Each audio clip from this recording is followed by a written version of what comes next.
I generally will get up in the mornings on Sunday morning, and God will give me what He wants brought. Now, this morning, I must confess, after the late night we had, that God is still giving me. But yesterday, I spent some time behind a garden tiller. Everybody knows I love to garden, and I have not had a garden for a couple of years now because we have been busy. Now, this part of the garden that I got tilled was to help our brother-in-law, George, get his garden started. Then I'm going to go back and try to finish tilling up the rest of it for myself, for us. And of course, I love to garden. I mean, I love to be able to eat of the fruit, the vegetables that are grown, but I also just like being out there. And when you're breaking ground, and when you're planting stuff, and you got nothing but time on your hands, and it's a good time to be talking to God. And so I was, behind this tiller for 2-3 hours, and had quite a bit of time to talk to him. And he reminded me of the parable of the sower and the seed. Now, this appears in 3 of the Gospels, Matthew, Mark, and Luke. But we're going to look at the version in Mark. Now, in Mark chapter 4, and now Jesus taught by parables. We would, a lot of times we might tell a story and somebody would say, now, okay, is the story what they're trying to tell me, or is it some hidden meaning in there? Well, that's how Jesus taught, was by parables. The hidden meanings that really shouldn't be too hidden if somebody knew Him and His nature. So in Mark chapter 4 and verse 3, hearken and behold, there went out a sower to sow. And it came to pass, as he sowed, some fell by the wayside, and the fowls of the air came and devoured it up.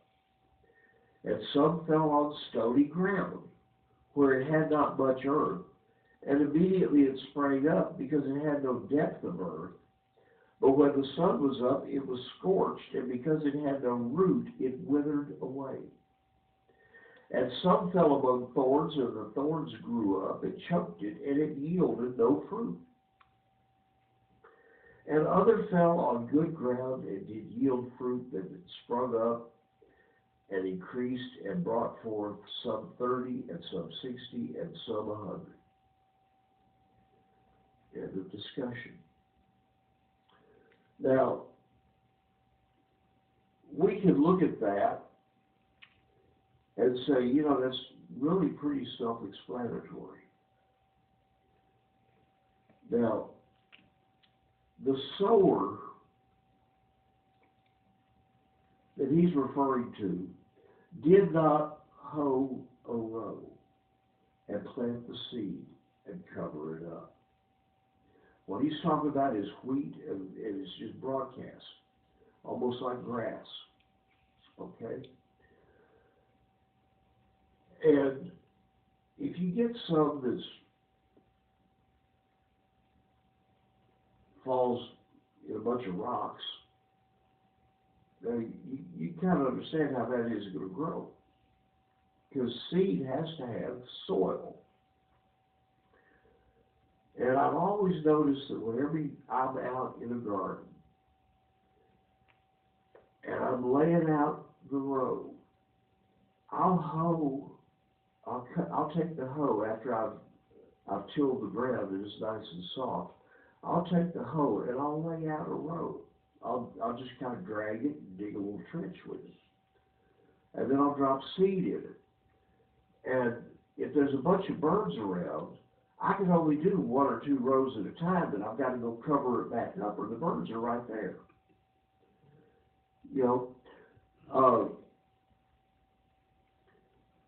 So if it falls on rocky ground or it's exposed, then the birds are going to come. If you go out and you scatter grass seed, you have to cover it up with straw, or the birds will get it.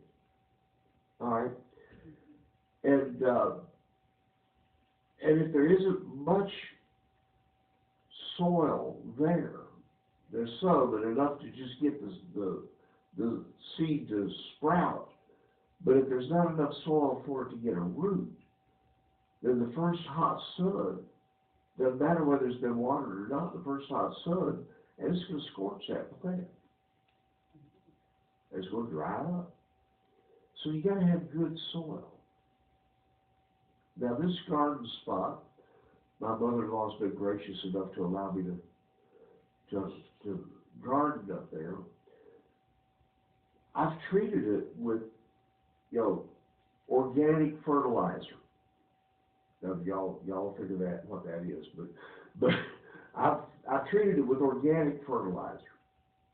I don't use chemicals. When the plants come up, I don't spray them with pesticides. It's just me and God out there, and the plants have done very well. I mean, y'all have eaten of the garden, the purple whole peas and the black-eyed peas. Y'all just we had an abundance of crops there with that. So when you get good soil, then you get good results. Now, a sidebar, and I'm going to make a detour right here for just a second. I've noticed when we were tilling up the garden yesterday, now keep in mind, I have had a garden up there 5 or 6 years. And we were tilling this ground for the first time in a couple of years now, tilling the grass under and all, but that tiller would hit a rock and it would start to bounce. Now, I've had a garden up there for several years, and I have purposely pulled out all the big rocks that were there. I'm tilling the same spot, and yet now I pulled out a couple of rocks as big as a bowling ball. Now, where in the world do these rocks come from? Well, I've noticed that the rocks tend to rise, and it's not that the rocks are actually rising, but the ground is actually sinking. And so now I'm exposing, even as I've tilled the same ground that I've tilled before, I'm exposing fresh ground that hadn't been exposed before. Okay, let me go ahead and get back into the Word, and then we'll get back to discussing the rest of it here. And I'll try to tie this all up in a nice little pretty little package and a neat little bow. Okay. Of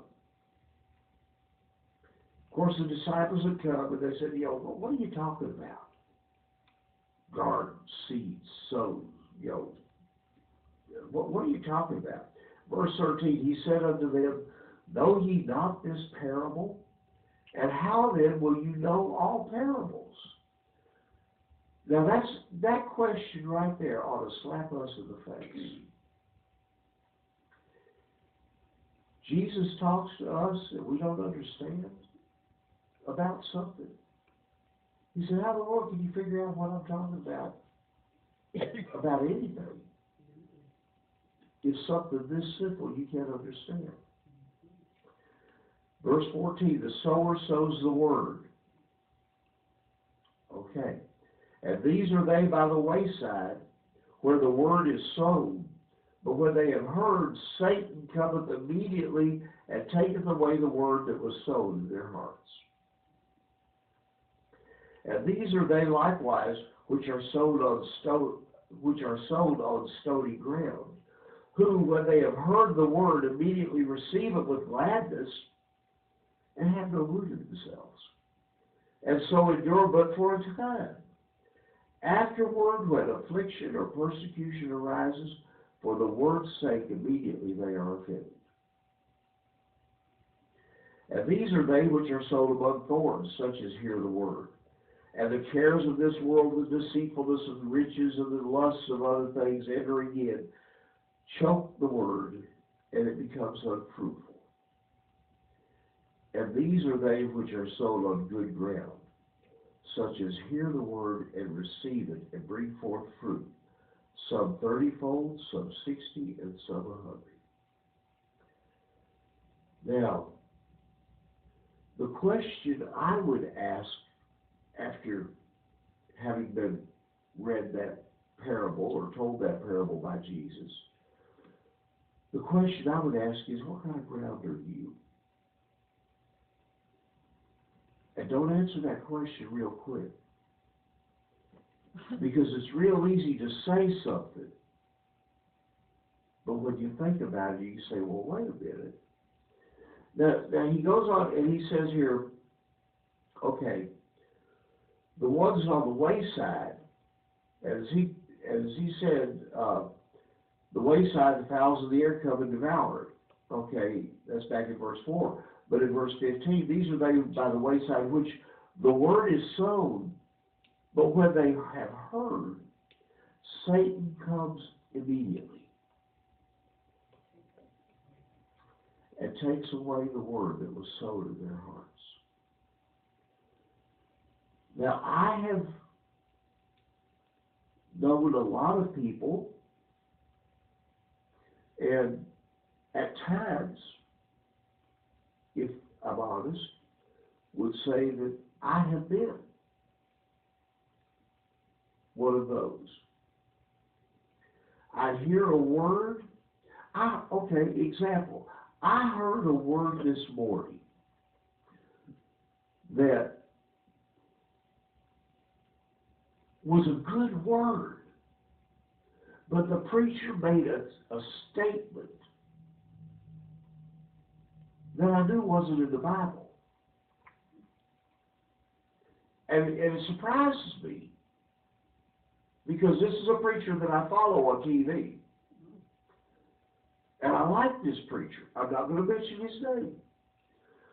But he made a statement that I disagreed with, and I went back, immediately left the program, the sermon that he was preaching, immediately went back to my Bible and got to look at it and said, that's wrong, brother. Absolutely wrong.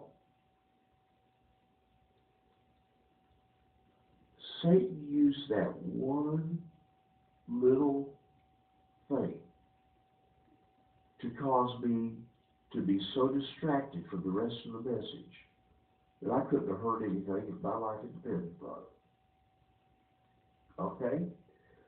Now, anybody else out there guilty? Don't raise your hands. Anybody else ever been guilty? Think about that. Human nature. Can we blame it on that? You got to blame it on Satan. Pride is the biggest sin. And that pride, well, I know that's not right. And start digging in the Bible, and sure enough, yeah, see, I know I'm right. And I'm wanting to argue with the TV. Come on, y'all.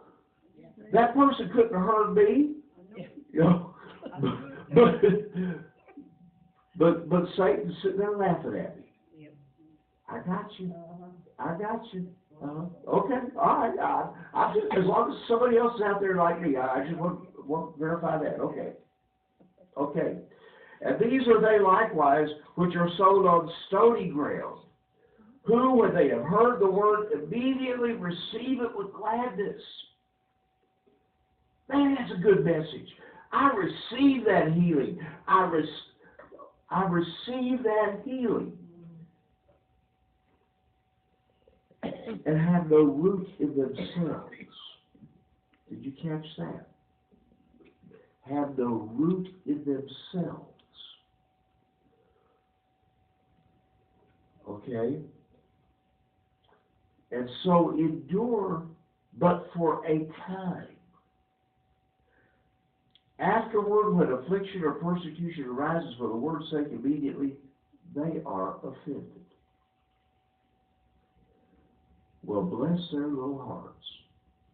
We live in a world today where everybody gets offended about everything.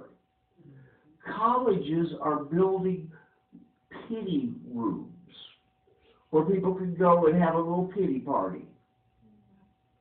Somebody offended them. That professor said something I didn't like. Well, I need to go have a kitty cat so I can pet that kitty. You know, give them a lollipop or whatever. I mean, I'm sorry, y'all.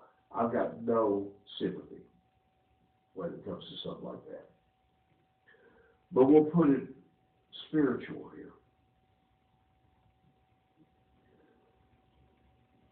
I broke my back in 2007. I got healed in 2016. Okay. I go out after yesterday tilling that garden and then come back and mow my front yard. And I got a healing. I got a healing. And the devil was saying, oh man, you hurt your back. And I said, no, you're a liar, devil. I could easily have said, yeah, I hurt my back. Oh, my back's hurt again. You know, go back to the hospital and get some pain meds or whatever. You know, no. I had to say, devil, you're a liar. My back is healed. Amen. And God doesn't do anything halfway. Yeah. God doesn't do anything halfway. I'm standing up here today, my back doesn't hurt. The rest of my body feels like somebody beat me up with a baseball bat, but my back doesn't hurt. Okay? Now, I'm just telling you, y'all, this is the way Satan works. Okay, I can't take away your healing, but I can infiltrate your mind and make you think that you're not healed now. Yep. Anybody else been there? Again, don't raise your hands. People out there on Facebook, y'all can raise your hands. On YouTube, you can raise your hands because we can't see it. See, but I mean, you're here. Yeah, we all know. We all know this is the way the devil works. All right. And these are they which are sown among thorns, such as hear the word, and the cares of this world, the deceitfulness of riches, the lust of other things enter again, choke the word, and it becomes unfruitful. This seed didn't really get a good start at all. That's why you till the ground before you plant. Mm-hmm. And sometimes when you till the ground, you still got to go back with that hoe and get something out. I've planted gardens up there where I'm at, and I'm still wondering where in the world all those thistles come from that grow up in the middle of something. You got to take that hoe to them. Okay? And these are they which are sown on good ground, such as hear the word and receive it and bring forth fruit. Some 30-fold, some 60, and some 100. Now, some people don't understand that, what he's talking about here. But when I plant, say, a black-eyed pea, or a purple hull pea, or a lima bean, or a kernel of corn, I plant one, and I get one plant. But that one plant, by the time the harvest is over, and I have to pull that plant up because it's not doing anything anymore, I probably, especially on, like the black-eyed peas or the purple hull peas, I get it way over 100 peas off of that one plant. Now, y'all are supposed to be the soil, and I'm the sower. What kind of harvest am I getting from y'all? Now let's look at it like this. You're not harvesting for me. You're harvesting for Him. Jesus even said, look upon the fields. The fields are white for harvest. Pray ye that the Lord of the harvest will send more laborers to work in the field. He didn't say pray for an increase, because the increase is there. But the increase can't be realized until harvesters go out. Amen. Now, I have spent my time with this church and with anybody that is watched on Facebook and now YouTube, and I've been tilling the ground. And I've been trying to remove the rocks. And I've been trying to remove the thistles and all the other things, the thorns that come in to choke the word. Amen. And I've done my best for all these years to make sure that you get the pure, unadulterated word that Jesus wants you to have. You have to determine for yourselves whether you're going to receive the word or not. Amen. Because I've prepared the soil. Now, every once in a while when you plant, and anybody that's ever done any gardening, you can't plant 10 seeds and expect 10 plants to come up. Usually you'll get 8 or 9 maybe if you've got a good seed. You know, it just depends on where you get the seed. But the seed that I'm using is the best seed that I can find. It's the best seed available. So if something doesn't grow, it's not the sower's fault, and it's not the seed's fault. At this point, it's the soil's fault if something doesn't grow.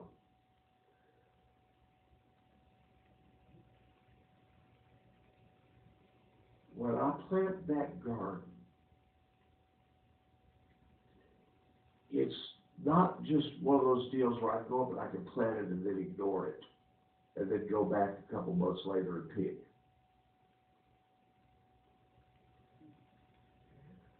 If y'all are trying to do any sowing at all, I want you to catch that statement. I have to prepare the ground. I have to determine what I'm going to plant and where I'm going to plant it. You don't plant cantaloupe right next to watermelon, for instance. You don't plant hot peppers right next to banana peppers or sweet peppers, because then you're going to have a pretty hot sweet pepper or a mild hot pepper. Okay? But when you're preparing the ground, there's a lot that goes into just the preparation. The removing of stuff that it doesn't need. Okay? Then you've got to prepare lay out the rows. You've got to plant it. You've got to know how deep to plant. Then you've got to water. And then you've got to go back, and as the plants are starting to grow, and this is probably the most critical part, as the plants are starting to grow, you have to go back and either till in between the rows or take a hoe and cut out everything that's trying to come up with the seed. You got to pull the grass. You've got to keep all of that stuff pulled and loose, and then you've got to water. You got to pull up. And a lot of times you've got to water again. Now, y'all, I wish it was just as easy as planting and waiting and then going back and harvesting. But it's not that easy. That's one reason why you need to keep praying for your pastor, no matter what church you're a member of. But you also need to be going out and finding that one plant. Do you realize if I planted, okay, let's just say I planted a garden and there's only one plant that I really take care of. Now the rest of the plants may or may not produce well, but that one plant that I take extreme care of is going to really take off and grow. But what if I just did that with one plant and really nurture it and fed it with the organic fertilizer and so on and so forth, and get it going really, really good, and then I go to another plant and do the same thing. Spiritually, we would call that discipleship. Uh-huh. You find one person to witness to. You find one person to teach about Jesus. You get them going. You get them on the right track. And then you find somebody else. Now, the trick to it is to make sure that there are roots.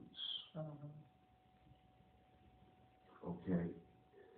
That the roots, you know why it's so hard to pull some of the weeds out of a garden? Because they've got roots that go straight down. Yep.